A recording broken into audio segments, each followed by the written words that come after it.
Welcome back to Xylem. It's me Shahid Ramzan. പ്രിയപ്പെട്ട മക്കളെ, mathematics എന്ന് പറയുന്നത് പൊതുവെ പല കുട്ടികൾക്കും ടഫാണ്.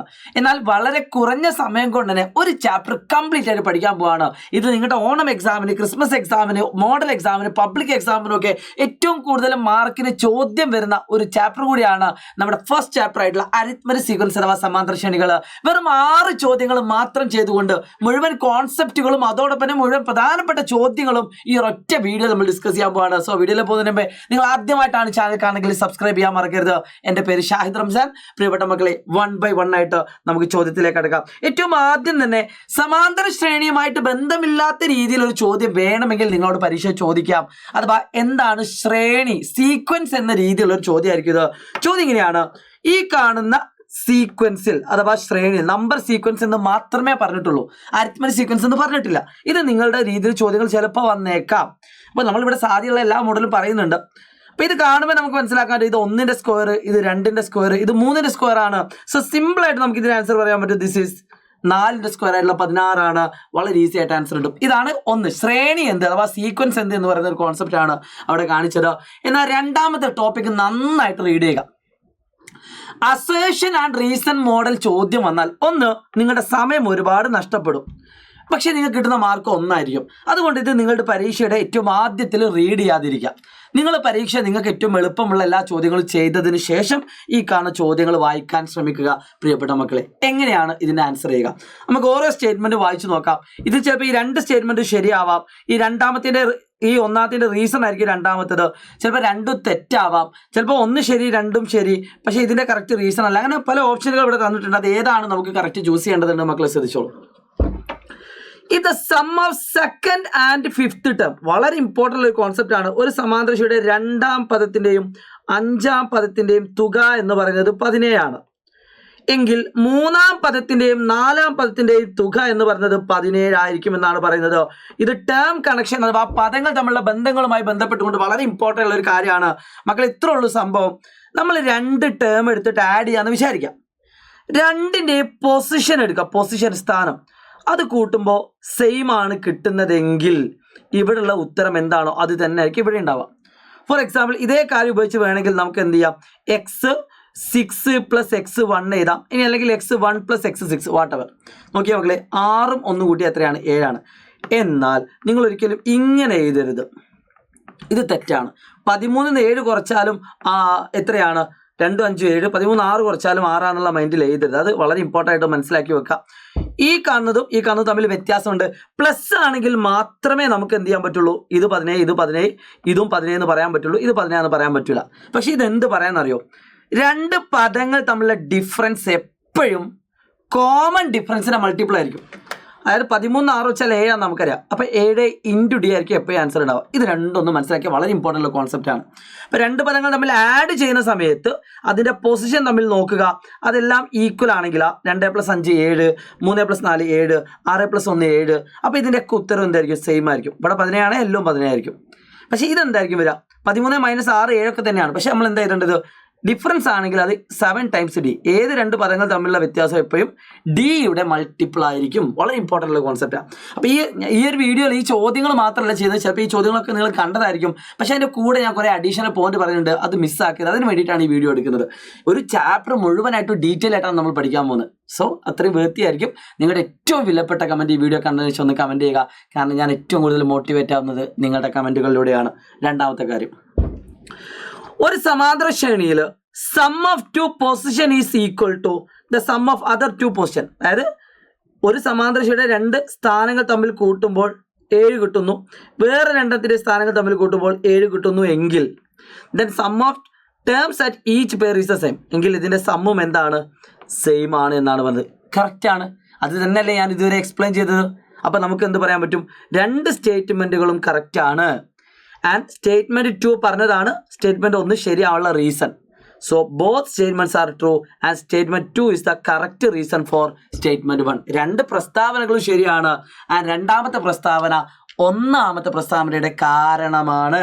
Very easy and simple. പക്ഷേ ഈ ചോദ്യം വായിക്കാൻ നിങ്ങൾ കുറച്ച് ടൈം എടുക്കും. അതുകൊണ്ടാണ് ഞാൻ പറഞ്ഞത് ലാസ്റ്റിലേക്ക് എഴുതാൻ ശ്രമിക്കാം.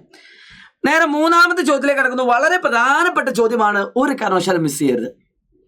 ഈ ചോദ്യമല്ല നിങ്ങൾ പഠിക്കേണ്ടത്, ഞാൻ ഈ പറയുന്ന കോൺസെപ്റ്റാണ്. ശ്രദ്ധിച്ചോ. Write the sequence of natural numbers അഥവാ എണ്ണൽ സംഖ്യയുടെ ശ്രേണി എഴുതണം. Each term leaves reminder 4. ശിഷ്ടം 4 കിട്ടണം. റിമൈൻഡർ 4 ശിഷ്ടം 4 ഓൺ ഡിവൈഡഡ് ബൈ 6. 6 കൊണ്ട് ഡിവൈഡ് ചെയ്യുമ്പോൾ അപ്പം നമുക്ക് അവിടെ നിന്ന് തന്നെ മനസ്സിലാക്കാം റിമൈൻഡർ എന്താണോ അതായിരിക്കും ഫസ്റ്റ് ടേം വരിക, ആദ്യത്തെ പദം. എത്രയാണോ നമ്മൾ ഡിവൈഡ് ചെയ്യുന്നത്, ഏത് നമ്പർ കൊണ്ടാണോ ഡിവൈഡ് ചെയ്യുന്നത് അതായിരിക്കും കോമൺ ഡിഫറൻസ് വരിക. സോ 4 4 6 കൂട്ടിയാൽ 10, 10 6 കൂട്ടിയാൽ 16, 16 6 കൂട്ടിയാൽ 22 എക്സെട്ര. ചില കുട്ടികൾ ഇങ്ങനെ അങ്ങ് എഴുതി പോകും, തെറ്റാ. അപ്പോൾ എന്താണോ റിമൈൻഡർ അതിൽ നിന്ന് ഫസ്റ്റ് ടേം തുടങ്ങിയാൽ മതി, വളരെ ഈസി ആയിട്ട് കിട്ടും. ഈ കാണുന്ന എല്ലാ പദത്തിനെയും നമ്മൾ 6 കൊണ്ട് ഡിവൈഡ് ചെയ്താൽ എത്രയായിരിക്കും? 2 6 12, ശിഷ്ടം 4 ആയിരിക്കും എപ്പോഴും. എപ്പോഴും സിമ്പിൾ. ഓക്കെ ആണല്ലോ. അപ്പം രണ്ടാമത്തെ കാര്യം എന്താ, ഇതൊരു സമാന്തര ശ്രേണിയാണോ? എന്തുകൊണ്ട്? Definitely yes. രണ്ടാമത്തെ ക്വസ്റ്റ്യൻ ആൻസർ എന്താ? Yes, because there exists a common difference. There exists a common difference. അവിടെ ഒരു പൊതു വ്യത്യാസമുണ്ട്. സിമ്പിൾ. ഓക്കെ ആണല്ലോ. അത്ര ഉള്ള അതിൻ്റെ ആൻസർ ചെയ്താൽ. എന്നാൽ ഇതേ ടോപ്പിക് ഇത് അറിയാത്തൊരു കുട്ടി വേണമെങ്കിൽ ഈ കാണുന്ന ക്വസ്റ്റ്യൻ ആൻസർ ചെയ്ത് നോക്കാം. പക്ഷേ ഇത് കുറച്ച് ട്വിസ്റ്റ് ആണ്. ഈ കാണുന്ന രണ്ടാമത്തെ ക്വസ്റ്റ്യൻ ട്വിസ്റ്റ് ആണ്. പറയാൻ കാരണം ഒറ്റ സംഖ്യകളെല്ലാം 10 കൊണ്ട് ഹരിച്ചാൽ, ഇപ്പോൾ ഒറ്റ സംഖ്യ എന്ന് പറഞ്ഞാൽ എന്താ എൻ്റെ ഓർ ക്വസ്റ്റ്യൻ 1 3 5 7 9 11 13 എക്സെട്ര. ഇതിനെല്ലാത്തിനും ഞാൻ 10 കൊണ്ട് ഡിവൈഡ് ചെയ്യാം. നമുക്കറിയാം 1നെ 10 കൊണ്ട് ഡിവൈഡ് ചെയ്യാൻ പറ്റുമോ? ഇല്ല. സോ റിമൈൻഡർ 1 ശിഷ്ടം 1. 3നെ പറ്റുമോ? ഇല്ല. അവിടെ റിമൈൻഡർ എത്രയാണ്? 3. 5നെ പറ്റുമോ? ഇല്ല. 7നെ പറ്റുമോ? ഇല്ല. 9നെ പറ്റുമോ? 9ൽ 1 10 ഇല്ല. പിന്നെ ഉള്ളത് 11ആണ്. 11നെ പറ്റുമോ? യെസ്, 10 നല്ല പറ്റും. റിമൈൻഡർ 1 കണ്ട. നമ്മൾ ചോദിച്ച ചോദ്യം എന്താ? ഒറ്റ സംഖ്യകളെല്ലാം 10 കൊണ്ട് ഹരിച്ചാൽ കിട്ടുന്ന ശിഷ്ടങ്ങളുടെ ശ്രേണി എടുക്കുക. ശിഷ്ടങ്ങളുടെ ശ്രേണി. ഇപ്പം റിമൈൻഡേഴ്സിന്റെ ശ്രേണി എന്ന് പറഞ്ഞാൽ എന്താ? സോ ഒന്നാമത്തെ 1 3 5 7 9 ഇതുവരെ നമ്മൾ ഡിവൈഡ് ചെയ്യുമ്പോൾ ഈ തന്നെ നമ്പറിനാണ് കിട്ടുന്നത്. എന്നാൽ 11നെ ഡിവൈഡ് ചെയ്യുമ്പോൾ റിമൈൻഡർ 1, 13നെ 10 കൊണ്ട് ഡിവൈഡ് ചെയ്താൽ റിമൈൻഡർ 3, ഇങ്ങനെ അങ്ങ് പോകും. അപ്പം ചോദ്യം എന്താണ്? ഇതൊരു ശ്രേണിയാണോ? സമാന്തര ശ്രേണിയാണോ? എന്തുകൊണ്ട്? അപ്പം പല ആൾക്കാരും ഇവിടെ വരെ എഴുതുമ്പോൾ മനസ്സിലാവും യെസ് ഇതൊരു സമാന്തര ശ്രേണിയാണെന്ന് തോന്നും. പക്ഷേ ഇവിടെ വരെയുള്ള വ്യത്യാസം 2 ആണെങ്കിൽ ഇവിടെ നിങ്ങളുടെ വ്യത്യാസം -8 അല്ലേ, കുറയല്ലേ? സോ നോ, അല്ല. No, because there is no common difference. Because there is no common difference. ഇവിടെ പൊതു വ്യത്യാസമില്ല. വളരെ പ്രധാനപ്പെട്ട ചോദ്യമാണ്. ഓക്കെ, അപ്പം ഇത് മിസ് ചെയ്യരുത് കേട്ടോ. ഇനി രണ്ടാമത്തെ കാര്യത്തിലേക്ക് കിടക്കാണ് മക്കളെ, ശ്രദ്ധിച്ചോളൂ. ഈ കാണുന്ന അടുത്തൊരു ചോദ്യം കിഡിലം ക്വസ്റ്റ്യനാണ്. ഈ കാണുന്ന ക്വസ്റ്റ്യൻ ചോദ്യം നന്നായിട്ട് ശ്രദ്ധിക്കാം.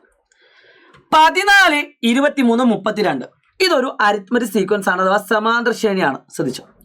ഈ ചാപ്റ്ററിന് മാത്രമായിട്ട് നിങ്ങൾക്കൊരു 18 മാർക്കോളം, 15 16 ഞാൻ വേണമെങ്കിൽ കറക്റ്റ് പറഞ്ഞുതരാം എത്ര മാർക്കിനാണ് നിങ്ങളുടെ ഈ ചാപ്റ്ററിന് ഓണം എക്സാമിന് ചോദിക്കാനുള്ളതും.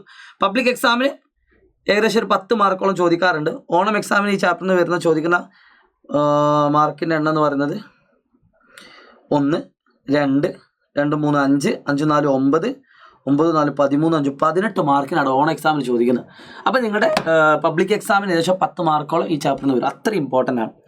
ഇപ്പോൾ 14 23 32 സമാന്തര ശ്രേണിയാണെങ്കിൽ ഏതെങ്കിലും 2 പദങ്ങൾ തമ്മിലുള്ള വ്യത്യാസം 108 ആവുമോ?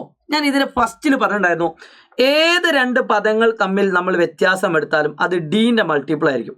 അപ്പോൾ 13 6 7 ആണെങ്കിൽ 7D, 13 5 കുറച്ചാൽ 8 ആണെങ്കിൽ 5D, 13 8 കുറച്ചാൽ 5 ആണെങ്കിൽ 5D. ഓക്കെ, നമ്മൾ എത്രയാണോ കുറയ്ക്കുന്നത് അത്രയും D ആയിരിക്കും വ്യത്യാസം വരിക. അതായത് വ്യത്യാസമാവണമെങ്കിൽ ഇതിനെ D കൊണ്ട് ഡിവൈഡ് ചെയ്യാൻ പറ്റണം. അപ്പോൾ ആദ്യം നമുക്ക് എന്ത് ചെയ്യണം? ഇതിൻ്റെ D കണ്ടുപിടിക്കണം. 14 9 23 ആണ് അല്ലേ? ഇപ്പം D 9. അപ്പം 108നെ കൃത്യമായിട്ട് 9 കൊണ്ട് ഡിവൈഡ് ചെയ്യാൻ പറ്റുമെങ്കിൽ, യെസ്, കൃത്യമായിട്ട് ഡിവൈഡ് ചെയ്യാൻ പറ്റും. 12 എന്ന് കിട്ടും. So yes. കാരണം എന്താ? Because it is A multiple of common difference. പൊതു വ്യത്യാസത്തിന്റെ ഗുണിതമാണ്. അത്ര ചെയ്താൽ മതി. ഏത് 2 പദങ്ങൾ തമ്മിലുള്ള വ്യത്യാസവും കണ്ടുപിടിക്കാൻ എന്ത് ചെയ്താൽ മതി? അതിനെ D കൊണ്ട് ഡിവൈഡ് ചെയ്താൽ മതി. കൃത്യമായിട്ട് ഡിവൈഡ് ചെയ്യാൻ പറ്റുന്നുണ്ടെങ്കിൽ യെസ് എന്നും, കൃത്യമായിട്ട് ഡിവൈഡ് ചെയ്യാൻ പറ്റുന്നുണ്ടെങ്കിൽ നോ എന്നുമാണ് ആൻസർ. പദങ്ങൾ തമ്മിലുള്ള വ്യത്യാസം എപ്പോഴും എന്തായിരിക്കും? ഡീൻ്റെ മൾട്ടിപ്പിൾ ആയിരിക്കും. Very important concept. Find the 15th term of the sequence. മക്കളെ ശ്രദ്ധിച്ചോളൂ, ഇതിന്റെ 15ാമത്തെ പദം കാണാൻ ഒരു പണിയില്ല. നമുക്ക് ഓൾറെഡി 1ാമത്തെ പദം അറിയാം. 1ാമത്തെ സ്റ്റെപ്പിൽ നിന്ന് 14 സ്റ്റെപ്പ് മേലോട്ട് കയറിയാൽ ആ കുട്ടി 15ാമത്തെ സ്റ്റെപ്പിലേക്ക് എത്തും. Very very simple. എങ്ങനെ കണ്ടുപിടിക്കാം? 1ാമത്തെ പദം എന്ന് പറഞ്ഞാൽ 14. സോ 14 പ്ലസ് 14 ഇൻറ്റു ഡി എന്ന് പറഞ്ഞാൽ 9. ഇപ്പോൾ ഇവിടുത്തെ ആണെങ്കിൽ 14 കോമൺ ആയിട്ട് പുറത്തെടുക്കാം. എങ്ങനെ എടുക്കാൻ അറിയോ?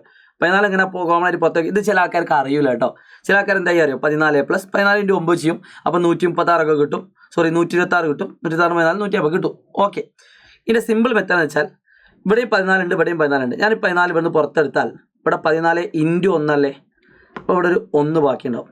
പ്ലസ് ഈ 14 പുറത്തെടുത്താൽ ഇവിടെ ഒരു 9 ബാക്കിയുണ്ടാവും. ക്രോസ് മൾട്ടി, അതായത് നോക്കിയേ, 14 ഇൻറ്റു 1 14 പ്ലസ് 14 ഇൻറ്റു 9 കണ്ടോ? അപ്പോൾ നിങ്ങൾക്ക് ഈസി ആയിട്ട് 14 ഇൻറ്റു 10 എന്ന് എഴുതാം. That is equal to 140. എങ്ങനെയും ചെയ്യാം കേട്ടോ. ഞാൻ ചെയ്തപോലെ തന്നെ ചെയ്യണമെന്ന് ഒരു നിർബന്ധമില്ല. നിങ്ങൾക്ക് ഇഷ്ടമുള്ള പോലെ ചെയ്തു.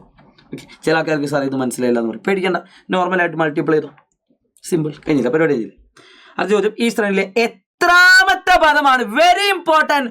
എത്രാമത്തെ പദമാണ് 230? മക്കളെ പൊസിഷൻ കാണാൻ നോട്ട് ചെയ്ത് വെച്ചോളൂ. Simple equation. നിങ്ങൾക്ക് വേണമെങ്കിൽ ഇക്വേഷൻ യൂസ് ചെയ്യാം കേട്ടോ. അത് 3ാമത്തെ ചാപ്റ്റർ ഓൾറെഡി പഠിപ്പിക്കുന്നുണ്ട്. അപ്പോൾ XN ഈക്വൽ ടു 230.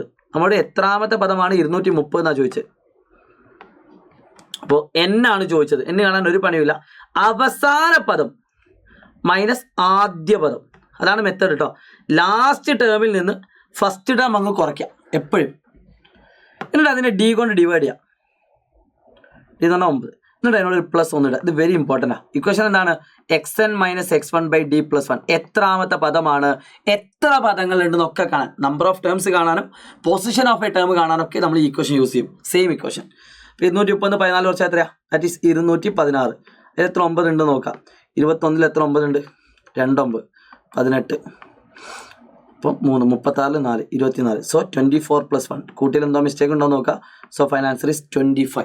ഇതിൻ്റെ പൊസിഷൻ എത്രയാണ്? 25.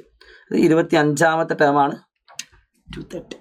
സിമ്പിളാണ്. അപ്പോൾ നമ്മൾ ആ ക്വസ്റ്റ്യനും ചെയ്തു. ഞാൻ പറഞ്ഞിട്ടുണ്ട് 6 ക്വസ്റ്റ്യൻ കൊണ്ടാണ് ഈ ചാപ്റ്റർ നിങ്ങൾ പഠിക്കാൻ പോകുന്നത്. സോ ഞാൻ നേരെ 5ാമത്തെ ചോദ്യത്തിലേക്ക് കടക്കുന്നു. വെറും 2 ചോദ്യം കൂടി കഴിഞ്ഞാൽ ഈ ചാപ്റ്റർ നിങ്ങൾ ഫുള്ള് പഠിച്ചു കഴിഞ്ഞു. മക്കളെ ശ്രദ്ധിച്ചു, വളരെ ഇമ്പോർട്ടൻ്റ് ഉള്ള question. 4th term of an arithmetic sequence is 51. നന്നായിട്ട് ശ്രദ്ധിക്കണേ. ഒരു സമാന്തര ശ്രേണിയുടെ 4ാം പദം എന്ന് പറയുന്നത് 51 ആണ്. ആൻഡ് 6ാം പദം എന്ന് പറയുന്നത് 45 ആണ്. ഇത് വെച്ചിട്ട് ചോദ്യം എന്തായാലും വരും. നോക്കി, 4 5 6 അടുത്തടുത്ത 3 പദങ്ങൾ, അടുത്തടുത്ത 3 പദങ്ങൾ. ഇത് നമ്മൾ നേരത്തെ പഠിച്ച അതേ കോൺസെപ്റ്റ് ഉപയോഗിക്കുകയാണെങ്കിൽ ചോദ്യം എന്താണെന്ന് അറിയാം. ഇതിൻ്റെ 5th ടേം എത്ര? അതായത് നടുവത്തെ പദം എന്ത്?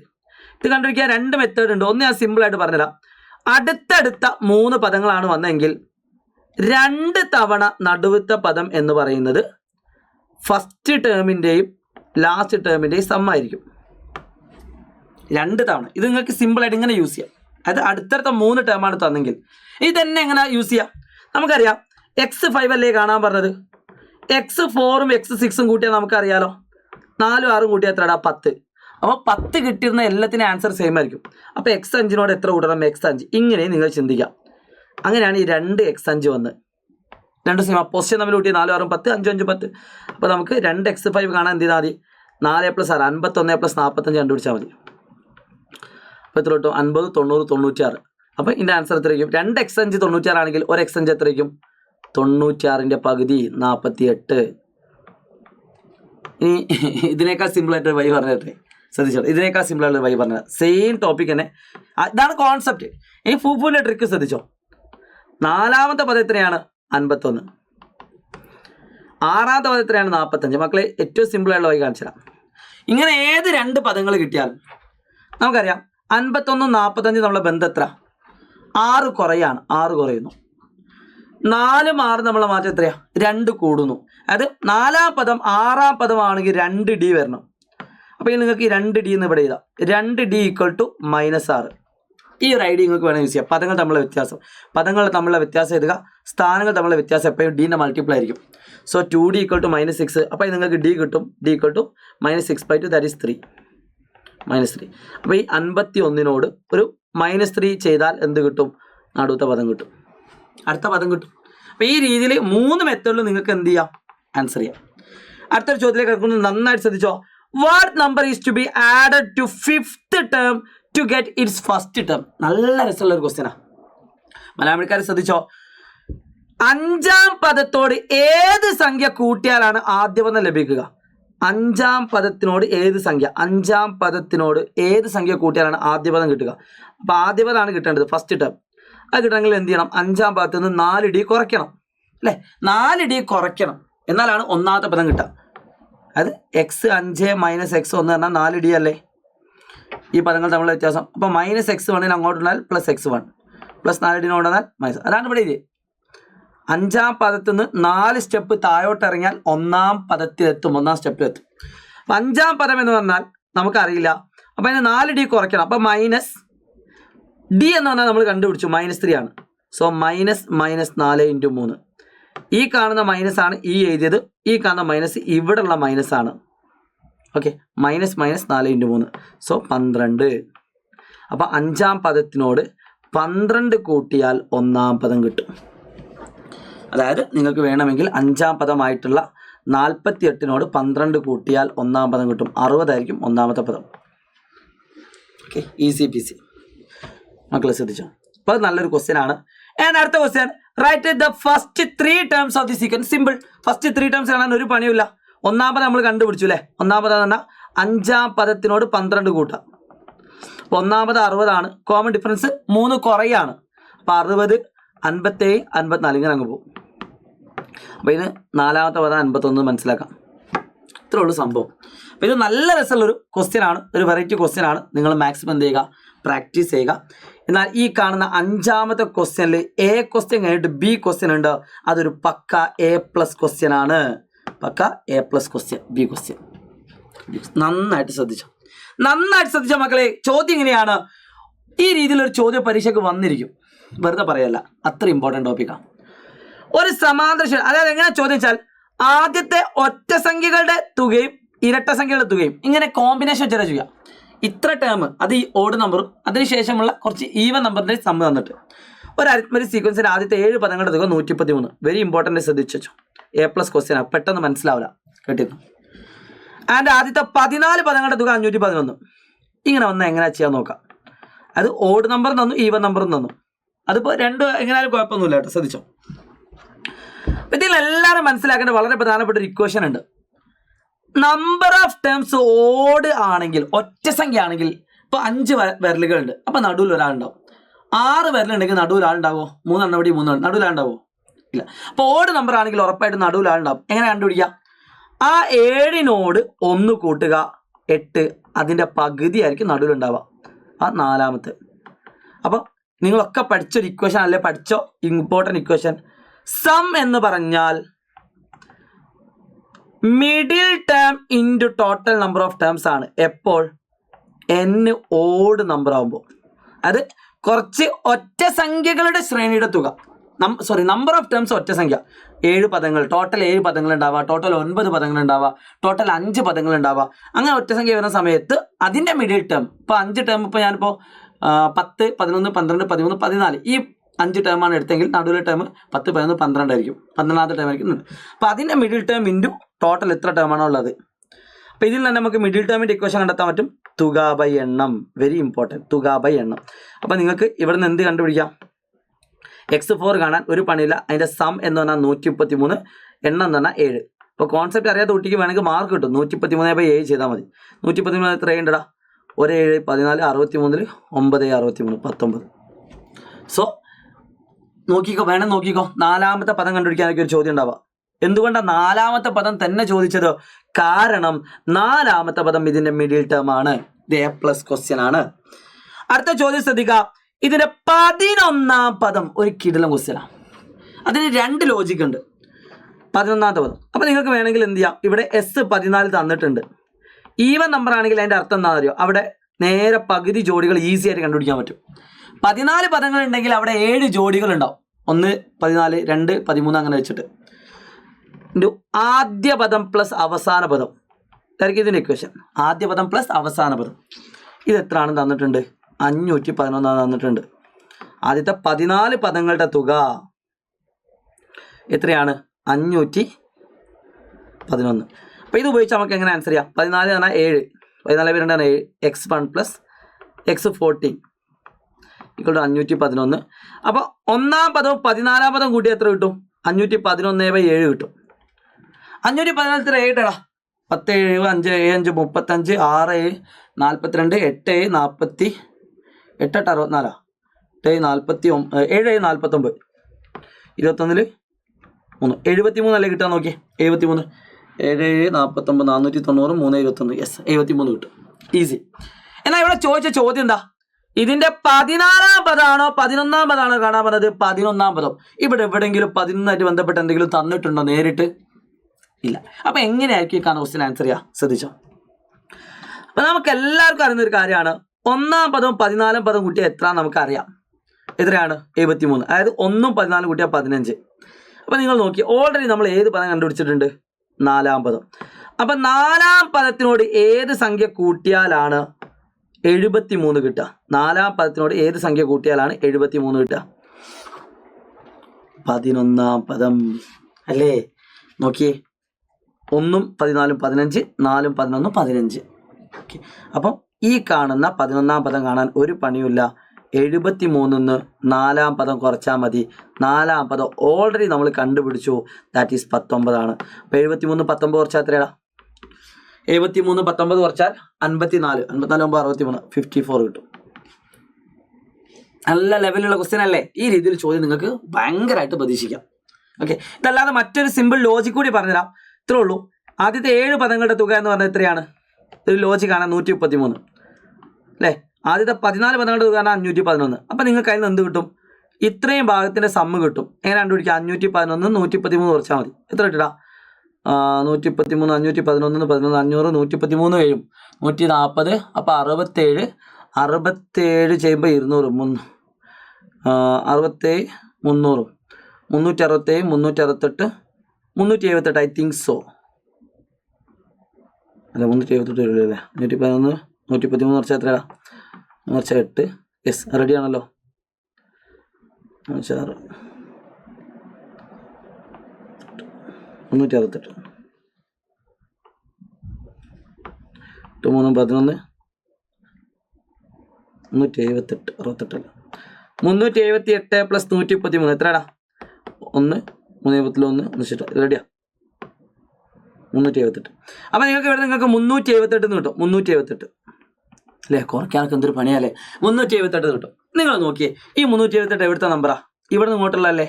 അതായത് അതിന് ശേഷമുള്ള 7 പദങ്ങളാണ് അല്ലേ? ഏതൊക്കെ പദം? 8-ാം പദം, 9-ാം പദം, 10-ാം പദം, 11-ാം പദം, 12-ാം പദം, 13-ാം പദം, 14-ാം പദം. ഇതിലുള്ള നടുവിലത്തെ ടേം അല്ലേ 11? നോക്കിയേ അല്ലേ? അവിടുന്ന് അങ്ങോട്ട് 3 ടേം, ഇവിടുന്ന് ഇങ്ങോട്ട് 3 ടേം. ഇങ്ങനെ നിങ്ങൾ കണ്ടുപിടിക്കാം. അപ്പോൾ ഇതിന് ആൻസർ കിട്ടാൻ എന്ത് ചെയ്താൽ മതി? 378 ഡിവൈഡ് ബൈ 7 ചെയ്താൽ മതി. കാരണം ഇവിടെ നിന്ന് ഇങ്ങോട്ടുള്ള നടുവത്തെ പദങ്ങളുടെ എണ്ണം തന്നെ A ആണ്. അപ്പോൾ തുക ബൈ എണ്ണം 378 എത്രയുണ്ടാ നോക്കിയേ? 37 4 28 5 35. ഞാൻ ഈ പല തരത്തിൽ പറഞ്ഞത് എന്തുകൊണ്ടാണ് അറിയോ? ചില കുട്ടികൾക്ക് ആ മെത്തേഡ് ആയിരിക്കില്ല ഇഷ്ടം, ഈ മെത്തേഡ് ആയിരിക്കും. അപ്പോൾ ഏത് മെത്തേഡ് ചെയ്താൽ നിങ്ങൾക്ക് ഫുൾ മാർക്കാണ്. 37 എത്രയുണ്ട്? 5 28 4 54. നേരത്തെ കിട്ടിയ ആൻസർ എത്ര? 54. കണ്ടോ?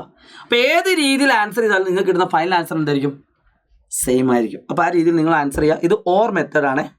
ഇത് കുറച്ചുകൂടി കോൺസെപ്ച്വൽ ആയിട്ടുള്ള മെത്തേഡാണ്. ഇത് ചിത്രം വരച്ചൊക്കെ ചെയ്യാൻ ഇഷ്ടമുള്ള ആൾക്കാർക്ക് സമാന്തരശ്രേണിയിൽ ഇങ്ങനെയൊക്കെ ആൻസർ ചെയ്യാം. സോ നല്ലൊരു അടിപൊളി ക്വസ്റ്റ്യൻ ആണ്. അടുത്ത ചോദ്യം, ശ്രേണിയിലെ ആദ്യത്തെ 3 പദങ്ങൾ എഴുതുക. അപ്പോൾ ആദ്യത്തെ 3 പദങ്ങൾ എഴുതാൻ പ്രത്യേകിച്ച് പണിയൊന്നുമില്ല. നമുക്ക് എന്തൊക്കെ കിട്ടി? 4-ാം പദവും കിട്ടി, 11-ാം പദവും കിട്ടി. നോക്കിക്കോ, 4-ാം പദവും കിട്ടി. 4-ാമത്തെ പദം എത്രയാ? 4-ാമത്തെ പദം 19. 11-ാമത്തെ പദം എത്രയാ? 54. ഇതിന് ആൻസർ നിങ്ങൾ കമൻറ്റ് ചെയ്യണം കേട്ടോ. അപ്പോൾ നമുക്ക് കിട്ടി 19 54 ആവാൻ എത്ര കൂടണം? 35 കൂടണം. 4 11 ആവാൻ 7D. അപ്പോൾ അതിൽ നമുക്ക് എന്ത് കിട്ടും? 7D ഈക്വൽ ടു 35 ആണ്. അപ്പോൾ അതിൽ D എത്ര കിട്ടും? 35/7 = 5 എന്ന് കിട്ടും. 15 എത്രയുണ്ട്? 5. അപ്പോൾ D 5 ആണ്. അപ്പം ഇതിൻ്റെ ആദ്യത്തെ 3 പദങ്ങൾ കാണാൻ, 1-ാം പദം കാണാൻ എന്ത് ചെയ്താൽ മതി? 4-ാം പദത്തിൽ നിന്നും 3D കുറച്ചാൽ മതി. ഇത് 5 മാർക്കിൻ്റെ ക്വസ്റ്റ്യനാണ്. അപ്പോൾ കുറച്ച് പഠിക്കാനുണ്ടാവും പഠിപ്പിക്കാനുണ്ടാവും. 4-ാം പദത്തിൽ നിന്ന് 3D കുറയ്ക്കുക. 4-ാം പദം എന്ന് പറഞ്ഞാൽ ദാറ്റ് ഈസ് ഈക്വൽ ടു 19. അതിന് 3D കുറച്ചാൽ 15 = 4 കിട്ടും. അപ്പോൾ ആൻസർ ഇത്രയുള്ളൂ. 4 4 5 9 9 5 14 5 19 ഇങ്ങനെ അങ്ങ് പോകും. ഇതാണ് ആദ്യത്തെ 3 പദങ്ങൾ. സെറ്റാണോ? സെറ്റാണോടാ? സെറ്റാണോ?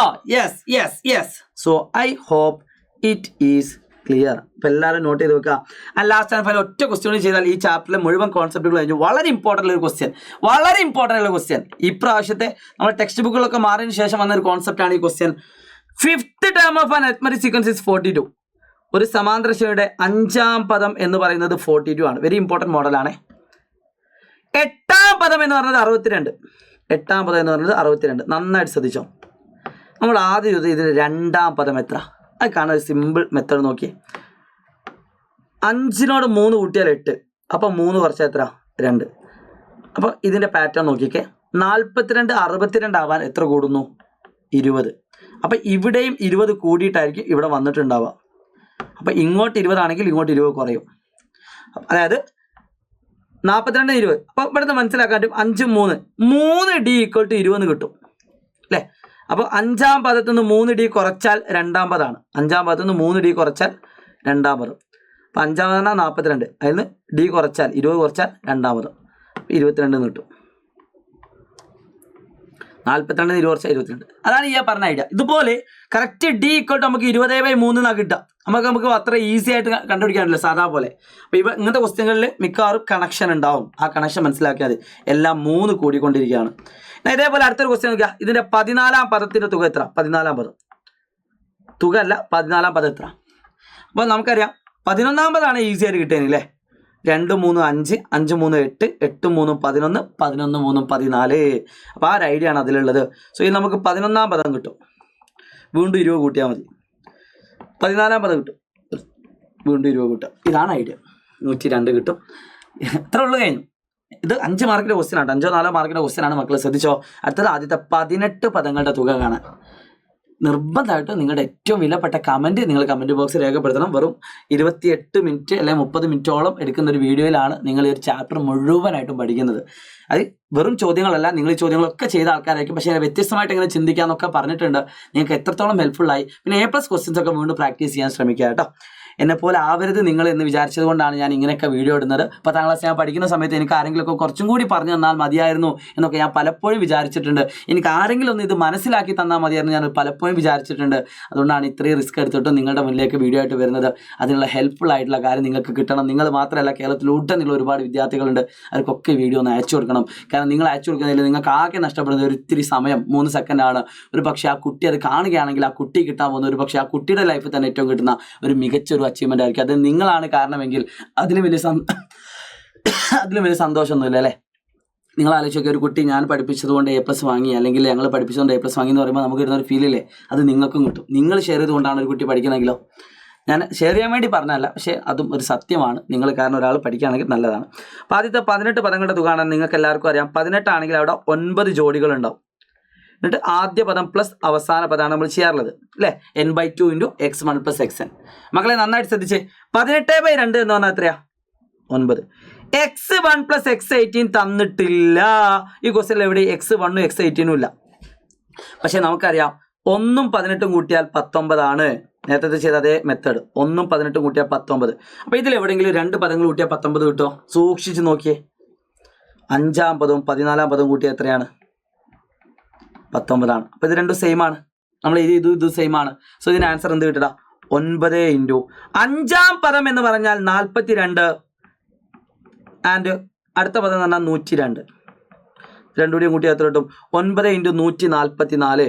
So final answer is 9 × 144. അപ്പോൾ എത്ര കിട്ടും? നിങ്ങൾ എന്ത് ചെയ്യുക? ആൻസർ കമൻറ്റ് ചെയ്യാൻ ശ്രമിക്കുക. ആൻസറിൻ്റെ കൂടെ ഈ കാണുന്ന ആൻസർ മാത്രമല്ല നിങ്ങൾ കമൻറ്റ് ചെയ്യേണ്ടത്, ഇതിന് ഏറ്റവും വിലപ്പെട്ട അഭിപ്രായങ്ങൾ അല്ലെ ആൻസർ നിങ്ങൾ കമൻറ്റ് ചെയ്യേണ്ട. നിങ്ങൾ എന്ത് ചെയ്താൽ മതി? നിങ്ങൾ ഈ ക്ലാസ്സിനെ പറ്റിയുള്ള അഭിപ്രായം ഒന്ന് കമൻറ്റ് ചെയ്താൽ മതി. അതെന്നെ എനിക്ക് ഏറ്റവും വേണ്ടത് കേട്ടോ. സോ ഇതിന് ആൻസർ 1296 കിട്ടും. Wish you all the best guys. It's me Shahid Ramzan from Xylem learning. വെറും അരമണിക്കൂർ കൊണ്ട് 10ാം ക്ലാസ്സിൽ ആകെ പഠിക്കാനുള്ള 13 ചാപ്റ്ററിൽ ഒരു ചാപ്റ്റർ കംപ്ലീറ്റ് ആയിട്ട് നമ്മൾ സെറ്റ് ചെയ്ത് കഴിഞ്ഞു. ഇനി ഇതിനപ്പുറം ഒന്നും കോൺസെപ്റ്റ് ഒന്നും ചോദ്യങ്ങൾ വരില്ല. പക്ഷേ ഇനി ചോദ്യങ്ങൾ വ്യത്യസ്തമായിട്ട് വരാം. അത് കിട്ടാൻ വേണ്ടിയിട്ട് നമ്മുടെ ലൈവ് ക്ലാസ്സുകളിലും നമ്മുടെ അസ്ത്ര ബാച്ചിലൊക്കെ ജോയിൻ ചെയ്യുക. Wish you all the best guys. It's me Shahid Ramzan from Xylem learning. അപ്പോൾ കാണാം, തകർക്കണ്ടേ? അപ്പോൾ നമ്മുടെ അസ്ത്ര ബാച്ചിൽ അഡ്മിഷൻ നടക്കുന്നുണ്ട്. ഒരു കാരണവശാലും നിങ്ങൾ എന്ത് ചെയ്യണ്ട, മിസ് ചെയ്യണ്ട. 995400 800. ഈ നമ്പറിലാണ് വിളിക്കേണ്ടത്. വിളിക്കുന്ന സമയത്ത് അന്വേഷിക്കുക. അസ്ത്ര ബാച്ചിനെ പറ്റി അറിയാൻ വേണ്ടിയിട്ടാണ് വിളിച്ചത്. ഫൂഫു സാറ് പറഞ്ഞിട്ടുണ്ടായിരുന്നു ഈ നമ്പറിൽ വിളിച്ചാൽ അസ്ത്ര ബാച്ചിനെ പറ്റി പറഞ്ഞൊരു ഡീറ്റെയിൽ ആയിട്ട് പറഞ്ഞുതരും എന്നുള്ളത്. ധൈര്യമായിട്ട് വിളിക്കാം. നിങ്ങൾക്ക് ഇഷ്ടപ്പെട്ടാൽ മാത്രം ജോയിൻ ചെയ്യാം. ഒരു കാര്യം ഞാൻ ഉറപ്പ് പറഞ്ഞുതരാം, നിങ്ങളിവിടെ വന്നിട്ടുണ്ടെങ്കിൽ നിങ്ങൾ 10 രൂപയോടെ തന്നിട്ടുണ്ടെങ്കിൽ അതിന് 100 രൂപയ്ക്കുള്ള സാധനം ഞങ്ങൾ തരും. It's me Shahid Ramzan from Xylem learning. By.